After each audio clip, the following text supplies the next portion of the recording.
मुंबई महापालिका निवडणुकीसाठी प्रचाराची रणधुमाळी सुरू झाली आहे। सर्वच राजकीय पक्षांकडून प्रचाराची रणनीती आखली जाते। महायुतीने उत्तर भारतीय मतदारांसाठी खास रणनीती तयार केली आहे। ही मतं आपल्या पारड्यात पाडून घेण्यासाठी उत्तर भारतातील लोकप्रिय चेहरे प्रचार मैदानामध्ये उतरवण्याची तयारी केली आहे। उत्तर भारतीयांची संख्या अधिक असलेल्या वॉर्डमध्ये भाजपकडून जोरदार प्रचार केला जाणार आहे।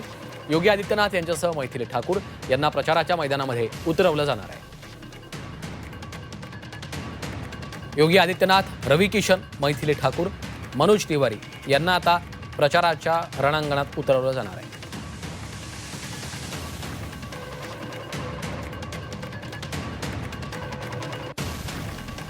मुंबईमध्ये प्रचारासाठी योगी आदित्यनाथ, रवी किशन, मैथिली ठाकूर, मनोज तिवारी यांना देखील आता भाजपकडून प्रचारामध्ये उतरवलं जाणार असल्याचं समोर येत आहे।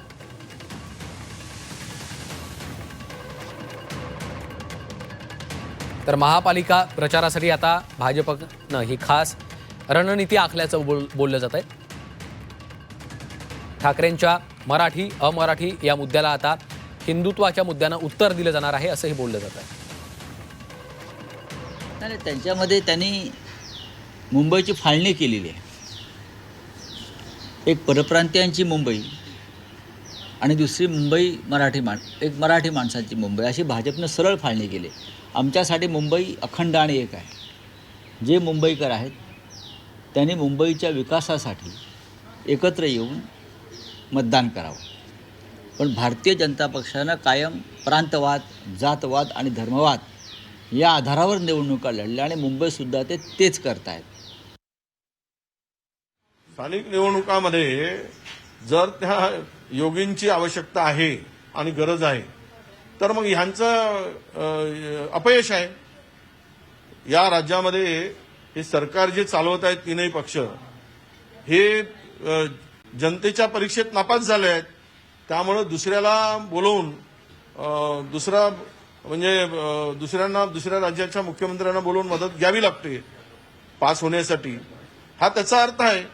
आणि योगींची आवश्यकता पडते म्हणजेच आपला हेडमास्टरला वर्ग सांभाळणं जमत नाही, त्यामुळे प्रिन्सिपलला आणून हा महाराष्ट्र पुन्हा सांभाळावा का अशी परिस्थिती दिसते आहे। त्यामध्ये बाहेरच्या लोकांना बोलून प्रचार करायला लावणं याचा अर्थ असा आहे की महाराष्ट्रामध्ये जातीचं किंवा समाजाचं ध्रुवीकरण करण्याचा प्रयत्न होतोय। मुंबईमध्ये अशा प्रकारची चित्र निर्माण करण्याचा प्रयत्न होतोय। मला वाटतं ते योग्य नाही आणि ते नसल्यामुळे मला वाटतं की महाराष्ट्रामध्ये मग काय भाजपच्या नेत्यांमध्ये कमतरता आहे का, ते काय करू शकत नाही का अशी परिस्थिती दिसते। तर मनपा प्रचारासाठी बाहेरून नेते आणण्याच्या निर्णयावर विरोधकांनी जोरदार हल्लाबोल केला आहे।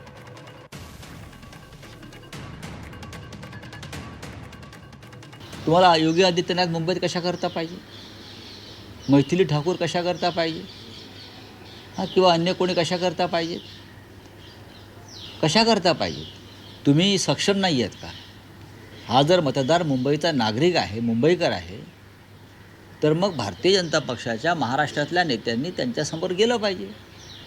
पण तुम्ही योगींना आणणार, तुम्ही रेखा गुप्ताला आणणार, तुम्ही मध्य प्रदेशच्या मुख्यमंत्र्यांना आणणार, म्हणजे त्या प्रांताचे जातीच्या लोकांना त्या भागातून लोक आणून तुम्ही आकर्षित करण्याचा प्रयत्न करताय। मग तुम्ही काय करताय इतके वर्ष मुंबई महाराष्ट्रात? तुम्ही जिंकण्याची गोष्ट करताय ना, मग तुम्ही जिंकून दाखवा ना। आमचे स्टार प्रचारक योगी आदित्यनाथ आहेत, कारण ते हिंदुत्ववादाची पताका घेऊन पुढे जातात, हिंदुत्ववादाचा झेंडा पुढे घेऊन जातात। म्हणून योगी आदित्यनाथांना भारतीय जनता पार्टी नेता मानतं आणि देशातल्या जनतेने देखील त्यांना म्हटलेलं आहे। त्यामुळे आम्ही कधीही भाषिक वाद करत नाही, प्रांतवाद करत नाहीत। उद्धवजी ठाकरे तुमचे स्टार प्रचारक कोण आहेत? राशिद मामूला घेऊन तुम्ही स्टार प्रचार करणार आहात। याकूब मेमनच्या कबरीचं सुशोभीकरण करण्याचा अजेंडा पुढे चालून तुम्ही स्टार प्रचार करणार आहात। मराठी भवन बाजूला ठेवायचे, उर्दू भवन पुढे आणायचं आणि त्यांचा स्टार प्रचार करणार आहात। आम्हाला अभिमान आहे की योगी आदित्यनाथ, मैथिली ठाकूर, देवेंद्रजी फडणवीस साहेब, एकनाथजी शिंदे हे आमचे स्टार प्रचारक आहेत।